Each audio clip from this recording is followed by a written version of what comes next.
యేసుక్రీస్తు జన్మదినాన్ని పురస్కరించుకొని తిరుచానూర్ యోగి మల్లవరంలో లివింగ్ క్రైస్ట్ చర్చ్ క్రిస్మస్ వేడుకలు ఘనంగా జరిగాయి. క్రిస్మస్ పురస్కరించుకొని లివింగ్ క్రిస్టియన్ చర్చిలో విద్యుత్ దీపాలతో కొత్త శోభను సంతరించుకునింది. చర్చిలో క్రిస్మస్ జన్మదిన సందర్భంగా ప్రత్యేక ప్రార్థనలు మొదలయ్యాయి. మత పెద్దలు క్రీస్తు సందేశాన్ని ప్రజలకు వినిపిస్తూ ప్రేమ, దయతో విశ్వ మానవ సంక్షేమానికి పాటుపడాలని పిలుపునిచ్చారు. ఈ సందర్భంగా పాస్టర్ సాల్మన్ రాజు మాట్లాడుతూ యేసుక్రీస్తు జన్మదినాన్ని క్రిస్మస్ పండుగ జరుపుకుంటామని చెప్పారు.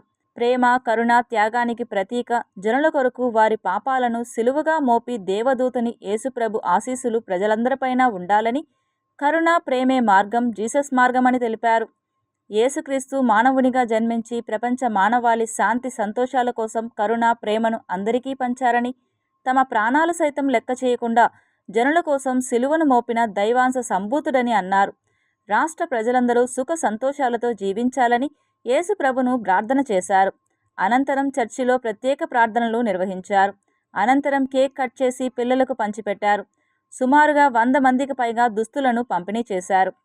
క్రిస్మస్ పర్వదినాన్ని పురస్కరించుకుని ఈ దినము లివింగ్ క్రైస్ట్ చర్చిలో యేసుక్రీస్తుని ఆరాధించడం జరిగింది. అనేక మంది సంఘ విశ్వాసులు మరియు హైందవ సహోదరులు అందరూ కలిసి వచ్చి క్రీస్తు లోకంలోకి వచ్చిన విధము ఏ రీతిగా వచ్చారు, ఎందుకొరకు వచ్చారు, ఆయన యొక్క లక్షణాలు, ఆయన యొక్క ప్రేమ, ఆయన దయాలత్వము వాటన్నిటిని గురించి కూడా వచ్చిన ప్రజలకు వివరించి ఆయన్ని జ్ఞాపకం చేసుకొని మేము ఆరాధించడం జరిగింది. ఈ క్రిస్మస్ పర్వదినం ప్రత్యేకం ఏంటంటే మన రాష్ట్ర ముఖ్యమంత్రి వర్యులు క్రైస్తవులను జ్ఞాపకం చేసుకుని అనేక స్కీములు, అనేక రకమైన పథకాలు అమలు చేస్తూ క్రైస్తవ సోదరులకు సంతోషంగా ఉండాలని ₹1,00,000 శాంక్షన్ చేసి క్రిస్మస్కు ముందుగానే మా అందరినీ ఆనందపరచడానికి సార్ కూడా క్రిస్మస్ సెలబ్రేషన్ జరిగారు. అదే రీతిగా మా ఎమ్మెల్యే గారు నాని గారు కూడా మాకెంతో సహకరించి మా సంఘస్థులకి, మా ప్రజలందరికీ ఎంతో సహాయ సహకారులుగా ఉంటూ నడిపిస్తున్నారు.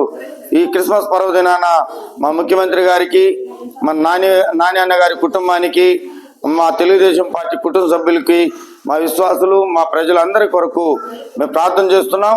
వారికి శుభాకాంక్షలు తెలియజేసుకుంటూ మరొకసారి మన ప్రజలందరి తరఫున సిటీ కేబుల్ ఎండి గారికి కూడా క్రిస్మస్ శుభాకాంక్షలు తెలియజేసుకుంటున్నాం.